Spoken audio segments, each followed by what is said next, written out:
quando nós estamos em pandemia, sempre aí eventos aqui a pular. Basta ambientar-se com nós aqui no live. Os nossos mandam sempre alta. Tem que ser. Exato. Saudações efusivas. Está a começar agora o Bom Papo Religioso. O Bom Papo Religioso é uma conversa animada, séria, acima de tudo, educativa, à luz das Escrituras Sagradas. Hoje trago 2 convidados especiais que vão nos ajudar a debaterem em torno do nosso tema. Pastor Edson da Silva, boa tarde. Boa tarde. Boa tarde a todos. Somos gratos a Deus por nos dar essa oportunidade de estar aqui para junto compartilharmos um pouco do conhecimento, né, a respeito dessa questão religiosa que eu acho preponderante para o momento. Amém. De saúde, como é que está? Está preparado? Graças a Deus estamos preparados, estamos tranquilos. Obrigado, pastor Edson. Sim, pastor Otávio. Boa tarde. Muito boa tarde a todo este vasto auditório, esta audiência que nós temos. Queremos dizer boa tarde, Moçambique, boa tarde, irmãos em Cristo. Sejam bem-vindos a este espaço e a nossa expectativa é que de facto possamos transmitir algo útil que possa servir para a nossa edificação espiritual, bem como para que a gente possa contribuir sobre este tema que está a gerar muita conversa entre os religiosos. Obrigado, pastor Otávio, assim, a dar um toque da temática que nós iremos abordar no dia 2. No dia 2 nós temos como temática proposta de lei de liberdade religiosa e de culto. Essa proposta é uma proposta que, em algum momento, tem levantado muitos comentários e, em algum momento, dúvidas, pontos de convergência, divergências. Hoje, nós iremos debater em torno dessa temática e teremos alguns pontos relevantes, pertinentes em torno desta temática. Iremos começar com a seguinte questão. Pastor Edson da Silva. Há pastores que, em algum momento, não concordam com esta lei, não concordam com esta proposta. Gostaria de saber qual é o posicionamento do pastor. Será que essa proposta deve ser aprovada ou não? Olha, a liderança, o pastorado, aqueles que não, ou seja, que não leram esta proposta, que eu não considero uma proposta de lei, porque já existe uma lei que fala sobre a liberdade religiosa, né? Então, alguns, sem dúvida alguma, vão concordar com a proposta. E eu digo porque eles não leram os artigos, né? Eu, particularmente, eu não concordo em nenhum destes artigos que aqui está, né? Eu tenho a minha reserva, né? Tenho conhecimento a respeito desses artigos, eu não concordo com eles. Então, essa proposta vai contra aquilo que é a Constituição da República com a liberdade religiosa? Sem dúvida. A própria proposta já é contra a liberdade religiosa. Eu poderia citar alguns artigos aqui que leva alguns líderes a não concordarem, né, com essa proposta. E também, como eu já disse, alguns líderes que eventualmente não leram, então eles vão optar por assinar essa proposta. Por assinar. Obrigado, pastor Edson. Sim, pastor Otávio. Há muitos comentários em torno desta lei. O que o pastor Otávio tem a dizer em relação à aprovação ou não aprovação desta proposta de lei? Muito bem. Antes, se calhar, de olhar para os artigos, para o conteúdo desta lei, deixe-me dizer que o que mais me preocupa, o que tira a paz, tira o sossego e a confiança é justamente por esta proposta de lei ser lançada para a auscultação num contexto, primeiro, em que o país atravessa um dos momentos mais difíceis da história, o estado de emergência, e, por outro lado, num tempo em que as igrejas estão completamente encerradas. Hoje, qualquer tentativa de atividade na igreja é caso do famoso Mahindra. A questão é, a lei é lançada para a auscultação, que, em primeiro lugar, esta lei interessa aos religiosos. Em primeiro lugar, interessa àqueles que têm alguma comunhão com Deus, interessa a igreja. A igreja, as mesquitas e todos os visados diretamente sobre esta lei não podem reunir, pelas razões que são conhecidas. O próprio governo, através do decreto presidencial, portanto, inibe reuniões e encontros. E olhamos para a questão de que é a auscultação pública. Então, antes mesmo de entrarmos no que diz respeito à própria lei, nós já olhamos com alguma insatisfação, alguma desconfiança, porque esta auscultação deve ser realizada num momento crítico em que a igreja não está reunida. Deixa-me dizer uma coisa, é que neste momento a igreja está a atravessar uma situação, um momento muito difícil. Por quê? Porque uma igreja, para ter 10, 20, 30 membros, é um trabalho enorme que é feito. E o trabalho que é feito é de restauração social e espiritual das pessoas. Mas pelo decreto presidencial, todo o trabalho da igreja de anos de pastor pode regredir. As pessoas que estavam, portanto, sendo libertas dos vícios, das drogas, da prostituição, das coisas negativas, elas possivelmente podem não conseguir suportar este período de, já passam 3 meses, não sabemos quanto tempo mais a igreja vai estar encerrada. O que é que eu quero mostrar? É que estamos num momento em que os líderes da igreja, as pessoas interessadas, as primeiras pessoas interessadas nesta lei, elas estão num momento complicado, num momento turbulento. E depois são 2 coisas que chegam ao mesmo tempo. Enquanto a igreja está à procura gerir esta situação de cultos via digital, etc., enquanto a igreja está preocupada em conversar com o governo no sentido de beneficiar também de algum alívio em relação às medidas tomadas do nível 3, de repente, surpreendentemente, é lançada esta lei. Então, a grande preocupação da igreja neste momento é o porquê disto. Porque, obviamente, a lei não vai chegar aos visados. A lei não vai chegar devidamente aos visados. Temos acompanhado através de alguns órgãos de comunicação social, há um grupo aqui, há um grupo acolá que está reunido. Mas, pela sensibilidade dos assuntos tratados, esta lei não pode, esta proposta não pode ser debatida à distância.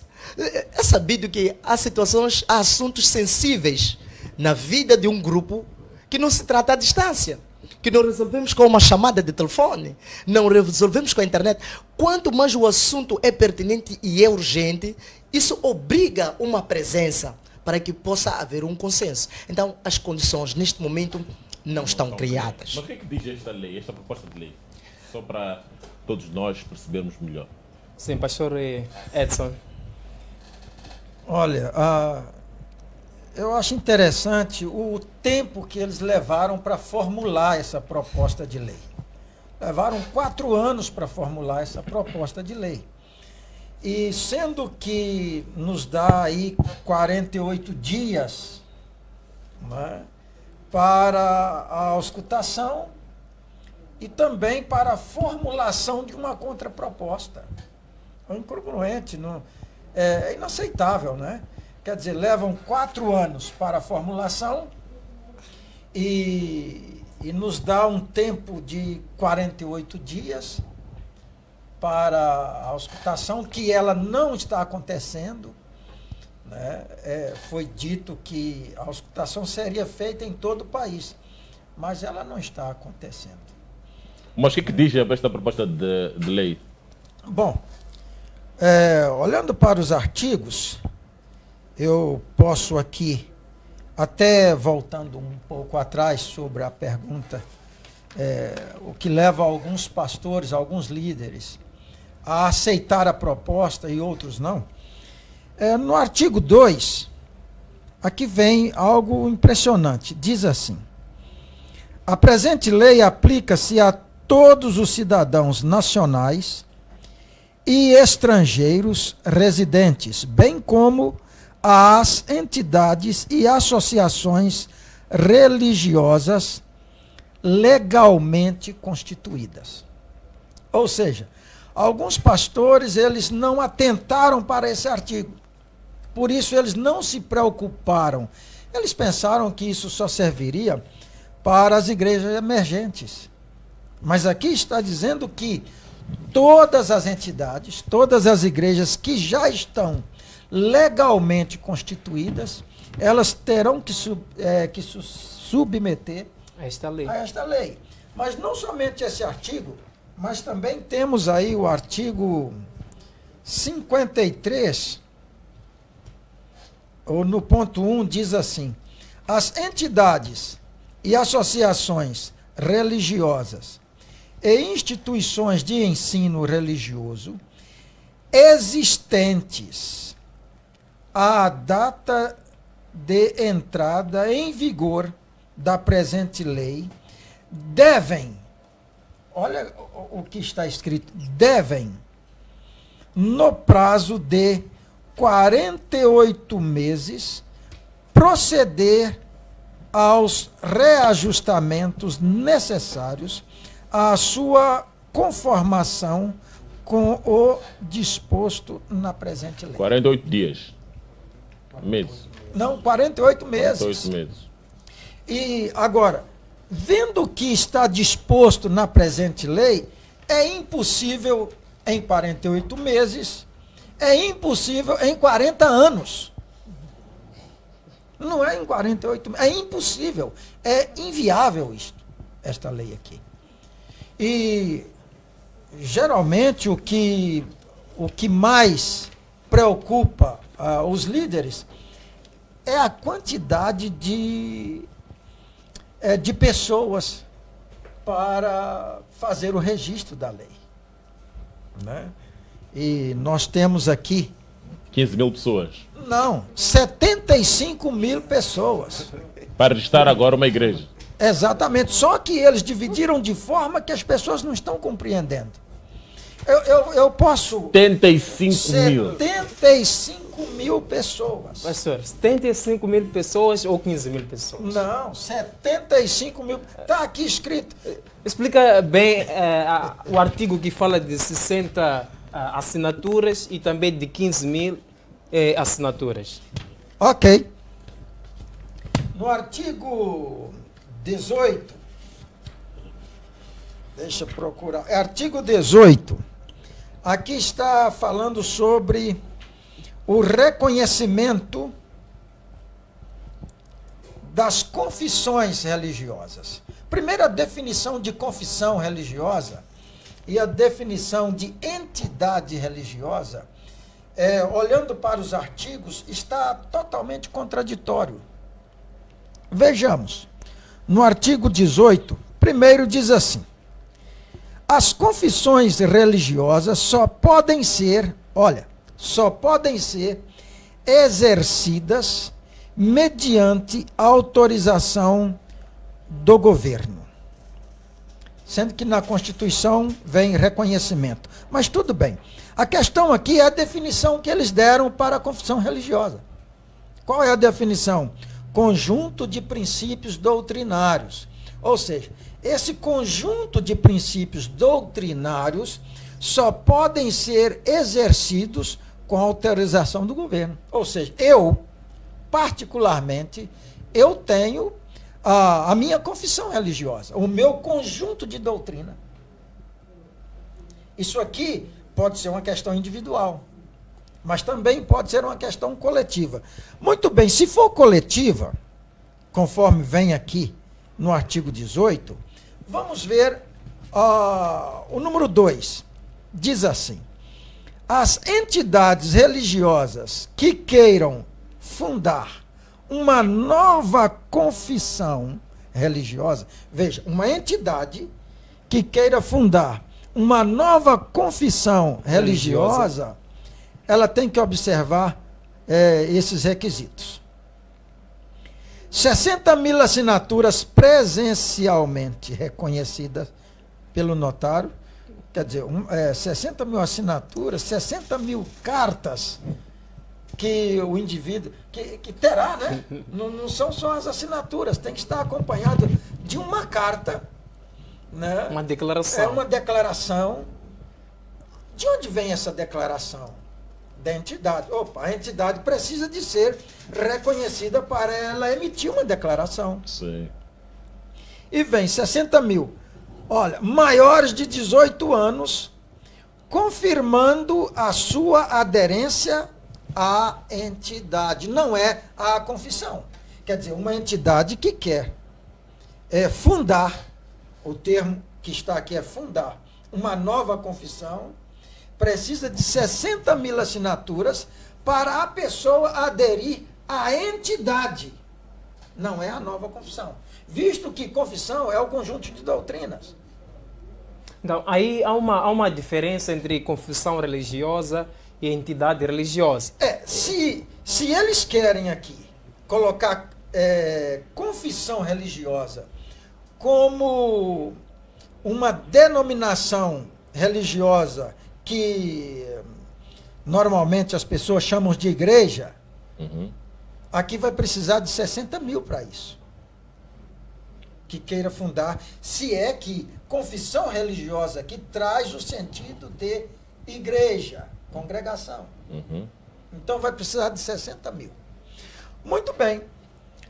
No artigo 23, vem o reconhecimento da entidade. Olha, no artigo 18 diz que para confirmar a minha aderência à entidade religiosa, eu vou precisar de 60.000.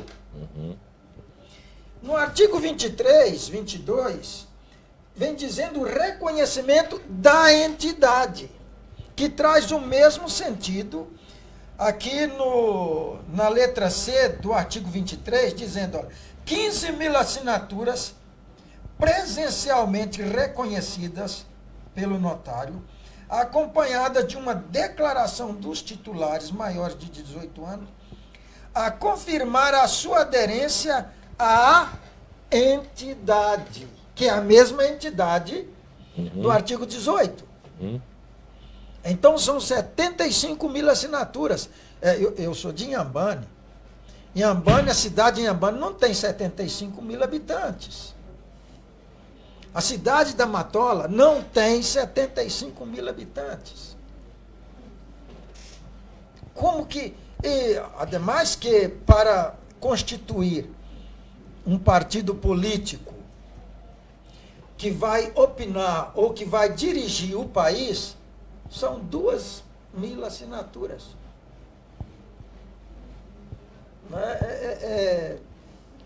Não dá para entender. Quer dizer, para governar o país, preciso de 2.000 assinaturas. Sim. Pastor Edson, muitos pastores falam de 15.000 assinaturas. São 15.000 ou 70.000? Ou 75. 75.000 assinaturas. São 75.000 assinaturas. Eu acabei de... Sim, 60.000 mais aqui. esses 15, exato. É 60.000 mais 15.000. Será impossível registrar uma igreja? Impossível registrar uma igreja e também fazer com que a igreja já registrada permaneça. A menos que o entendimento da laicidade do Estado, o Estado ser laico, a menos que haja uma outra interpretação, porque eu, particularmente, eu não vejo nenhum Estado do mundo, não é só Moçambique, não, nenhum Estado laico. Para mim, não existe um Não Estado existe laico. uma separação entre o Estado e a religião. Não existe. Primeiro que a sociedade, ela vem antes do Estado. E com a sociedade já está a religião. Segundo que o Estado, ele está de acordo com a religião da maioria. Né? Então, ele não tem como ir contra a religião da maioria. Aí alguém pode até dizer, mas no caso do Estado, vamos dizer, do Estado ateu, que é o caso da Coreia, desde que você entenda o ateísmo, o ismo já faz a diferença, que é um conjunto de doutrinas. Então, o Estado que opta pelo ateísmo, ele torna religioso. O ateísmo já transforma numa religião. Você está entendendo? Então, dizer que... O que significa, na realidade, laico? É leigo, uma palavra simples, leigo. É melhor traduzir como leigo, Estado leigo. Ou seja, o entendimento que se passa de um Estado laico é que ele não interfere nas questões doutrinárias das igrejas. Nas questões doutrinárias. E não numa questão de leis, vamos falar, o legislativo, né? Exato, mas se calhar olhar agora para... Sim, pastor Otávio, olhando para esta lei, nós não estamos diante daquilo que nós chamamos de proliferação das igrejas, isto é, de querer travar a proliferação das igrejas? Muito bem. No seio da classe, em primeiro lugar, nós temos feito um trabalho de refutar esta terminologia de proliferação, que traz a ideia de alguma coisa negativa. Portanto, quando usamos este termo, normalmente estamos falando de problemáticas de saúde pública, entre outras questões. No caso, na nossa linguagem correta, seria expansão ou crescimento da igreja. E sem dúvida, esse é o nosso objetivo. Este é o objetivo. É preciso entender que a igreja não é uma ideia do homem ou de uma denominação.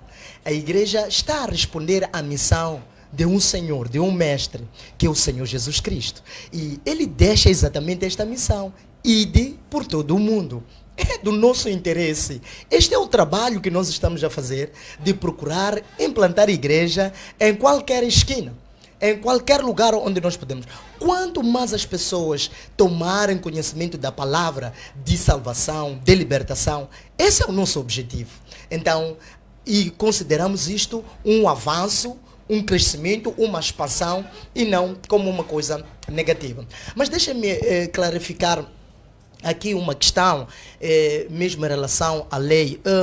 Eu penso que uma das coisas que nós temos que fazer é olhar com muito cuidado e muita atenção aos proponentes desta lei. Qual é o interesse? Qual é a urgência desta lei avançar? Por quê? O governo ele vem dando esforços no sentido de conter, de travar a propagação da Covid-19. O governo está a trabalhar de dia e de noite, buscando recursos, se esforçando para resolver o problema da pandemia, que assola o país, assola o mundo. E nós olhamos para a igreja, na verdade, como um provável parceiro para controlar esta situação. Sabe que as pessoas, as comunidades, ouvem muito bem a voz do seu líder, a voz do seu pastor. A igreja está muito preocupada porque ela devia estar na linha da frente, a trabalhar com as comunidades, lado a lado com outros segmentos da sociedade, para levar a mensagem da prevenção. Então, nós temos aqui um inimigo que mata, um inimigo urgente. Então, custa-me entender como é que o Ministério da Justiça, neste caso concreto, a Direção Nacional dos Assuntos Religiosos, decide vedar esforços para escutar uma lei que, na verdade, não tem nenhuma urgência, em termos de urgência. Então, há um inimigo comum, no meu ver, no meu pensar. Eu acho que esta era a altura deste organismo de governo procurar aproximar a igreja para, junto, encontrarmos solução ou alternativas para mitigar os efeitos desta pandemia. Olhem o que está a acontecer na nossa sociedade, a questão da reestruturação dos mercados do setor, o setor informal. São nossos membros, são nossos filhos na fé, são nossos irmãos que estão perdendo muitos postos de emprego. Olha aqui, perde emprego uma pessoa, é muita gente com fome. E esta altura era a altura em que o governo ou a Direção Nacional dos Assuntos Religiosos devia olhar a igreja como um parceiro sério, no sentido de procurar ajudar essas pessoas emocionalmente. Porque até onde nós sabemos, o Estado, o governo de Moçambique, não tem um setor, não tem uma direção que se preocupa com assuntos emocionais da sociedade, que resolve problemas de saúde da sociedade, mas sim a igreja é que está preocupada em saber, tudo bem, o meu filho que estava a dormir, há muita confusão que está a acontecer nos lares. Há muitos conflitos, há muitas brigas, as pessoas estão perturbadas por causa disto tudo que está a acontecer. Então, achamos que se houvesse alguma claridade, algum acompanhamento mútuo, porque o que estamos a ver é que esta direção pode estar a andar na contramão, a fazer o sentido oposto do governo. Enquanto tem que se buscar mais ajuda, deixa-me falar também, por exemplo, da questão que está a acontecer na zona centro do país, bem como na zona norte, em Cabo Delgado concretamente. E eu acho que se houvesse alguma coisa urgente para se fazer neste ministério ou nesta direção, era desenvolver uma parceria com a igreja, no sentido de, primeiro, mitigar estes efeitos nefastos que a pandemia está a trazer. Segundo, como não seria a primeira vez, envolver a igreja na negociação da paz.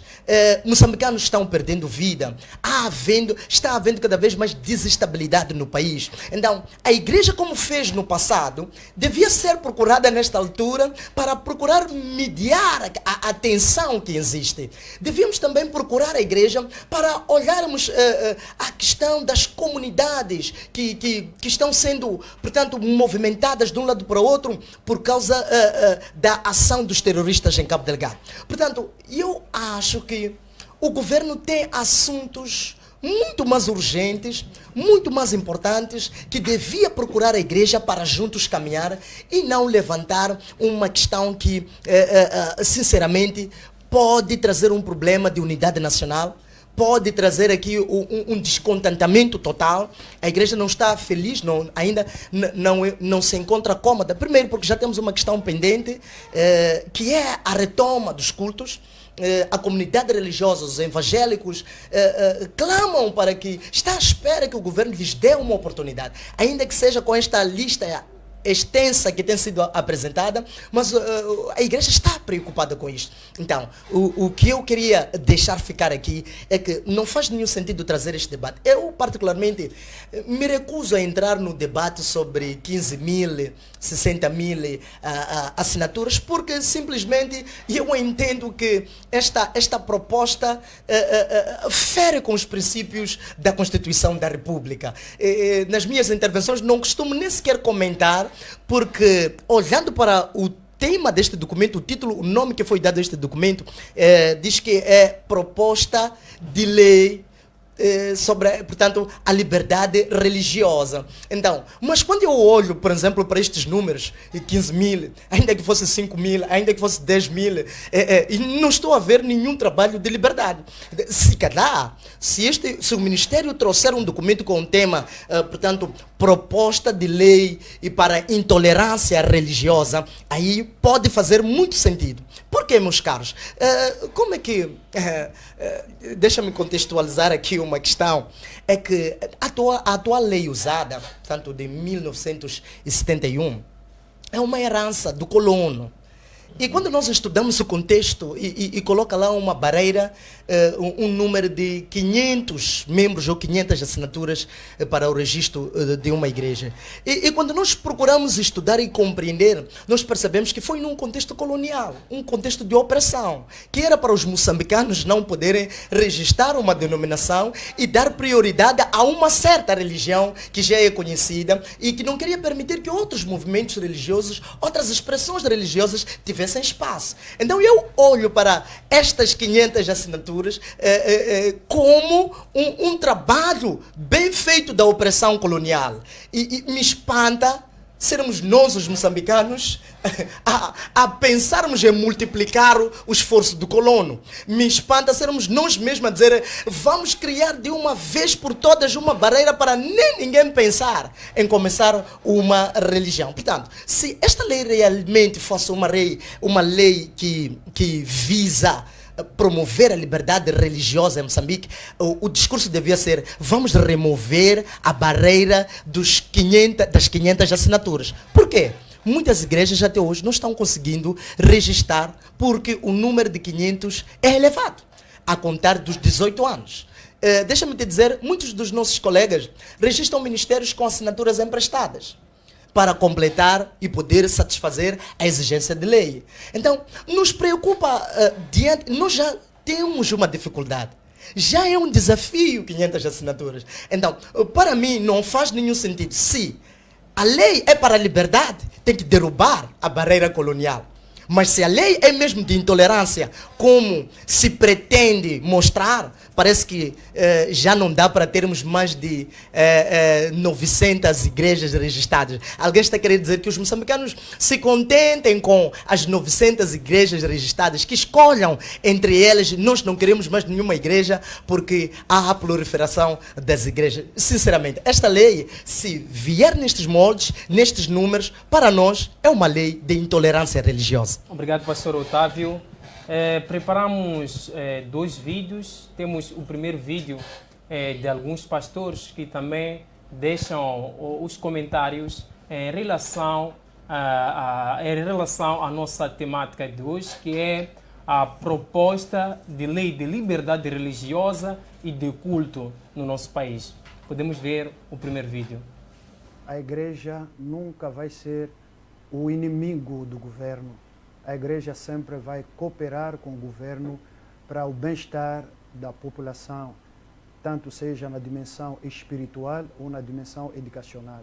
Estamos em um momento de estado de emergência, onde tudo que se faz é evitar no máximo os ajuntamentos para conter a pandemia. E é exatamente neste momento em que a lei vai à auscultação pública. Talvez a questão da auscultação pública tenha mudado de conceito, mas se a auscultação pública significa ouvir as diferentes sensibilidades, acredito eu que não estamos a ser felizes, não estamos a ser justos nem honestos em levarmos um instrumento vital como este para ser auscultado em uma época de confinamento. A minha pergunta é: como é que se faz chegar esta lei, este debate em Mugovolas, em uma altura dessa? Porque não podemos debater o assunto em Maputo ou nas sedes capitais das províncias, porque não é uma lei que vai interessar exclusivamente as pessoas que estão nas capitais. E nós precisamos dar oportunidade a estas pessoas. Eu acredito que estas pessoas, ainda que em lugares longínquos, têm uma opinião válida, porque esta lei, depois que ela for aprovada, ela não vai atuar no ambiente onde ela consegue circular por esses dias de confinamento. Então, isto, na minha opinião, não é correto, não está a trazer o debate público necessário. Um debate público de uma lei desta natureza não pode ser feita pela televisão. A igreja também age muito com o parecer da sua membresia, em reuniões especiais, onde nós falamos com os membros em comunhão, nós estamos dispersos. Então, para tratar um assunto da igreja, eu vou dizer, da igreja sem a igreja, já percebemos um ato, se não é intencional, é um ato que fica à mercê de ser analisado. A igreja não está presente, a igreja não está se reunindo, não há, portanto, a membresia, nós estamos fazendo tudo virtualmente, das plataformas digitais, etc. Isso já é difícil. É verdade, o que vocês querem fazer é muito bom, mas procura a consultar. Não precisa para você procurar só 2, 3, 4 pastores. Procura a consultar primeiro, porque uma lei vai nos ajudar no país. Dizem que vai se usar o Facebook e outros meios de comunicação social. Quantos membros das igrejas usam o Facebook e têm o contato do Ministério da Justiça para responder aquelas perguntas todas? Porque para mim o meu sentimento é que essa consulta está para ser feita, devesse esperar até terminar essa de emergência, é que então pudesse pensar nessa consulta. Há muita limitação, de fato, e assim sendo vai prejudicar a igreja, mesmo o próprio governo. Porque há pessoas com boas ideias, mas não podem dar as suas contribuições. Mas com mais abertura, estou certo que poderá haver fortes contribuições que vão permitir uma boa ação, tanto do governo, tanto da... Voltamos. Obrigado. Sim, vimos o posicionamento de vários líderes religiosos a colocarem os comentários em torno da nossa temática. Pastor Otávio, a lei vigente advoga que para o registro de uma igreja é preciso 500 assinaturas e a proposta fala de 75 mil assinaturas. Qual é o posicionamento do pastor em relação a essa questão? Com certeza. Como eu dizia, primeiro eu coloquei o contexto, não é?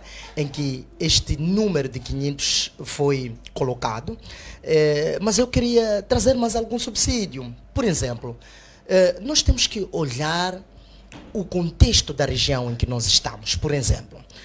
Porque quando se fala de liberdade religiosa, a questão, este condicionalismo todo, porque este é um direito consagrado na Constituição da República que eu não preciso nem sequer me associar com mais uma ou duas pessoas.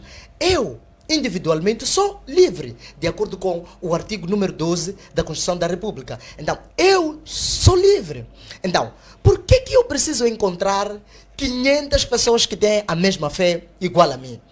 Eu, junto com a minha casa, junto com a minha família, meus filhos, minha esposa, nós podemos seguir olhando para aquilo que é a própria definição da confissão religiosa. É suficiente um pequeno grupo.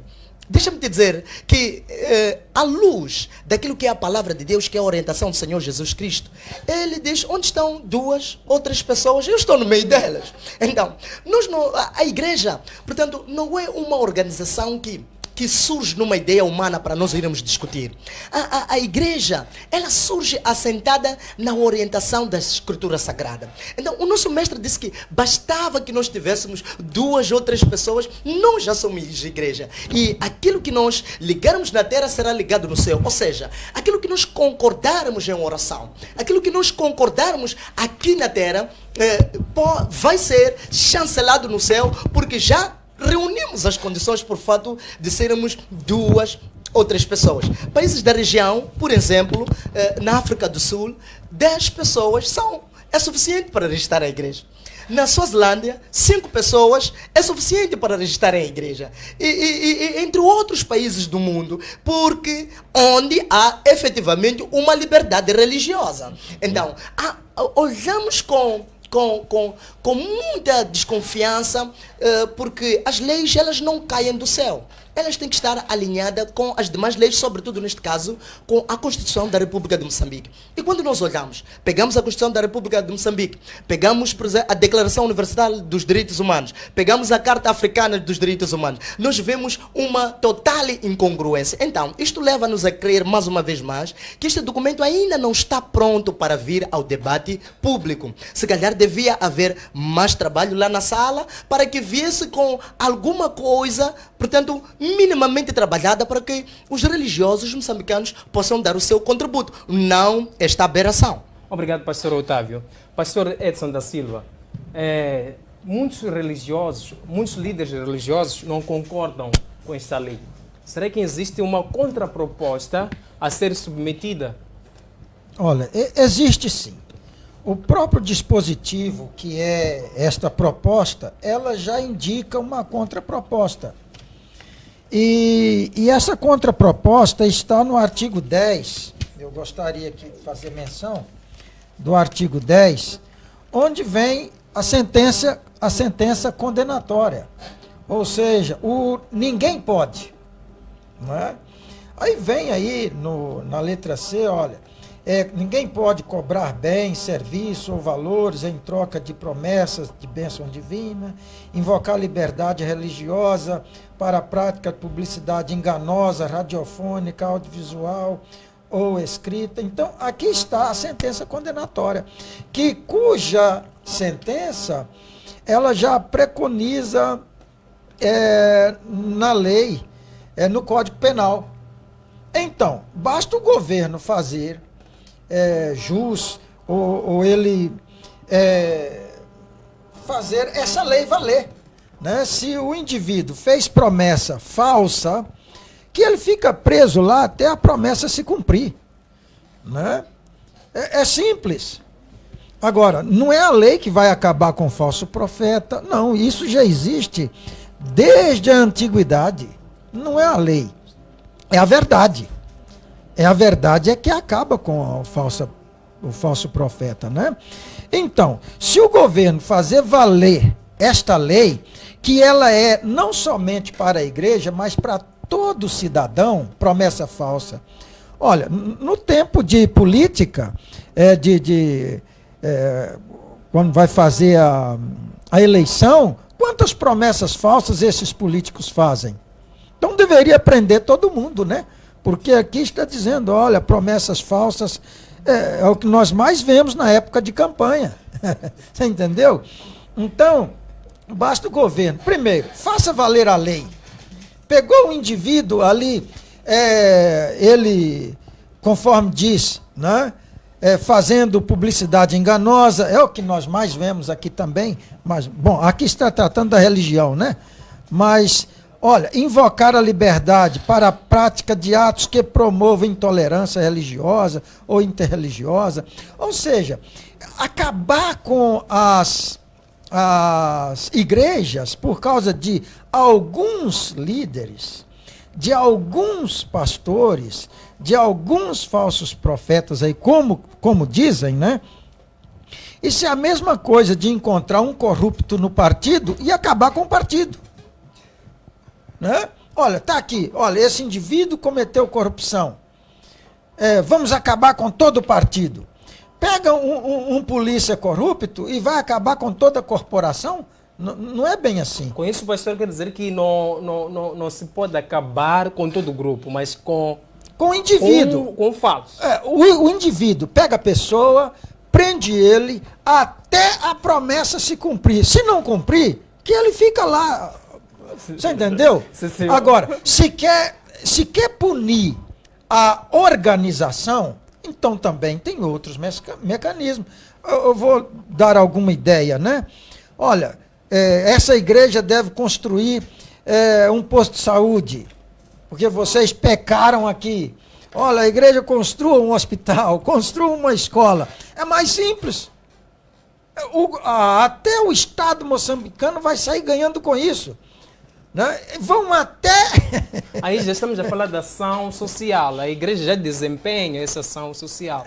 A igreja já faz isso, né?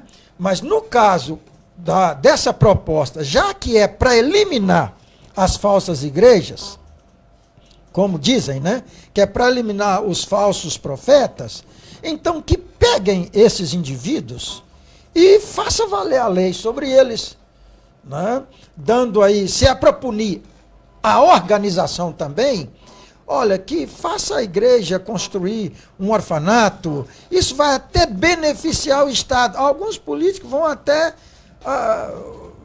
agradar dos falsos profetas que vão estar sempre construindo coisa para o Estado. Pastor Edson da Silva. Vamos ver o último vídeo dos pastores que falam em torno da nossa temática de hoje na tela. A igreja nunca vai ser o inimigo do governo. A igreja sempre vai cooperar com o governo para o bem-estar da população, tanto seja na dimensão espiritual ou na dimensão educacional. Estamos em um momento de estado de emergência, onde tudo que se faz é evitar no máximo os ajuntamentos para conter a pandemia. E é exatamente neste momento em que a lei vai à auscultação pública. Talvez a questão da auscultação pública tenha mudado de conceito, mas se isso já é difícil. É verdade, o que vocês querem fazer é muito bom, mas procura a consultar. Não precisa para você procurar só 2, 3, 4 pastores. Procura a consultar primeiro, porque uma lei vai nos ajudar no país. Há muita limitação, de fato, e assim sendo vai prejudicar a igreja, mesmo o próprio governo. Porque há pessoas com boas ideias, mas não podem dar as suas contribuições. Mas com mais abertura, estou certo que poderá haver fortes contribuições que vão permitir uma boa ação, tanto do governo, tanto das instituições religiosas. Esta consultação está a ser algo absurdo para mim, porque se as igrejas estão fechadas, que tipo de consulta vai se fazer às pessoas que estão em quarentena? Dizem que vai se usar o Facebook e outros meios de comunicação social. Quantos membros das igrejas usam o Facebook? A minha pergunta é, como é que se faz chegar esta lei, este debate em Mugovolas, em uma altura dessa? Porque não podemos debater o assunto em Maputo ou nas sedes capitais das províncias, porque não é uma lei que vai interessar exclusivamente as pessoas que estão nas capitais. E nós precisamos dar oportunidade a estas pessoas. Eu acredito que estas pessoas, ainda que em lugares longínquos, têm uma opinião válida, porque esta lei, depois que ela for aprovada, ela não vai atuar no ambiente onde ela consegue circular por esses dias de confinamento. Então, isto, na minha opinião, não é correto, não está a trazer o debate público necessário. Um debate público de uma lei desta natureza não pode ser feita pela televisão. Proposta de lei de liberdade de culto em debate nesta edição Despertar de terça-feira. Continuamos com o Massango, mesmo para a reta final. Obrigado. Sim, pastor Otávio. Últimas considerações, fazendo uma sistematização da nossa temática. Muito bem. Para mim, a orientação, o pedido que eu ia deixar aqui é que a igreja deve despertar.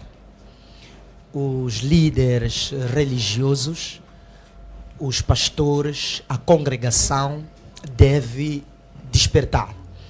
Porque o que vem contido nesta proposta da lei é grave, é perigoso, é um atentado contra a liberdade religiosa. São muitos artigos, não é possível esgotar num programa de televisão, são vários pontos. Por isso que a minha posição continuamente tem sido, vamos pedir ao governo para que nos dê mais tempo para juntos trabalharmos.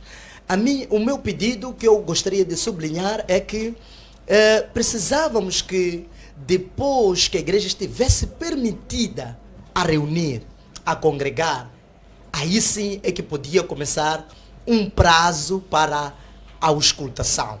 Então, o meu apelo é, sobretudo, que os líderes, a igreja, leia este documento, se prepare e procure responder, porque legalmente ainda estamos dentro do prazo, podemos produzir contrapropostas, mas, acima de tudo, pedir para que nós tenhamos mais tempo para um estudo, junto com o próprio organismo do governo, para que a gente possa ter uma ideia, uma solução mais clara. Permita só ler este artigo 43 para a reflexão. Minhas últimas considerações. O Estado, artigo 43, alteração do local do culto por razões de interesse público. O Estado, por razões de necessidade, utilidade ou interesse públicos, mediante prévia comunicação, a entidade religiosa pode expropriar o local do culto desta sem prejuízo da justa indemnização. O que eu quero despertar à igreja é que esta proposta da lei está a preparar, está a munir o governo de um recurso jurídico para que, quando julgar que há interesse público, chegar e pedir para que a igreja abandone um local para ser transformado ou em escola ou em hospital. Atenção que isto não vai acontecer só para a igreja, vai acontecer, se este instrumento for aprovado, vai acontecer para as mesquitas, vai acontecer para todos os locais do culto, segundo como está aqui escrito. A minha questão é, estas entidades não são de utilidade pública? O governo está a querer dizer que a igreja não é de utilidade pública diante de todo o trabalho que está sendo feito. E obrigado. Obrigado, pastor Otávio Matus. Pastor Edson da Silva, últimas considerações, fazendo uma sistematização da temática em poucas palavras. Eu quero agradecer ao Despertar Moçambique por essa oportunidade que nos dá para despertar Moçambique, né? Que os pastores aí leiam, estudem. Isso é muito importante. Né? Essa nova proposta de revisão da lei, não é de lei, porque ainda não é lei, mas de revisão da lei, ela precisa mesmo de ser observada, entendida, compreendida, para podermos irmos ao debate justo, né?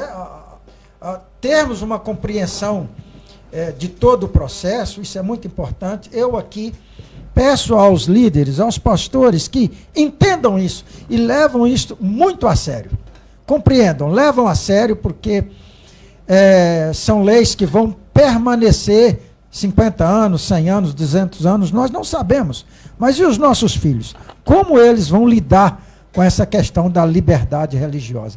Então eu deixo aqui o meu conselho para os correligionários na fé, os pastores: compreendam, entendam e debatam, né, de uma forma lúcida e tranquila, com conhecimento e com a graça de Deus. Que a paz do Eterno seja com todos vós. Deus os abençoe.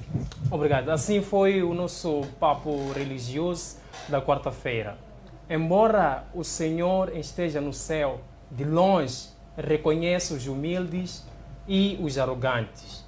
Tenha um coração humilde, sincero e quebrantado diante de Deus. Eu sou teofilósofo José Maçã, volto na sexta-feira com um papo religioso. Helder, é consigo. Muito obrigado pela presença de todos, para a proposta de lei, que realmente há muito que tem por dizer. São vários pontos de vista.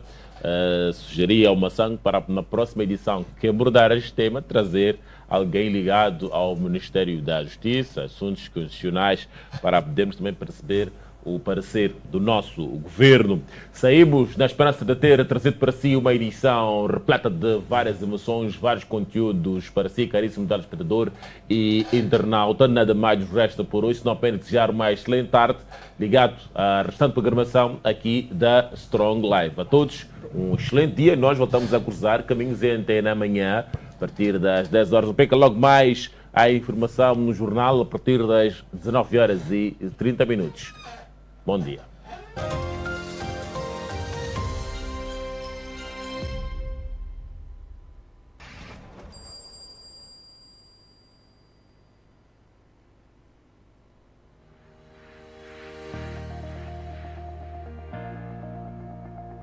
O lugar ideal para realizar a sua beleza.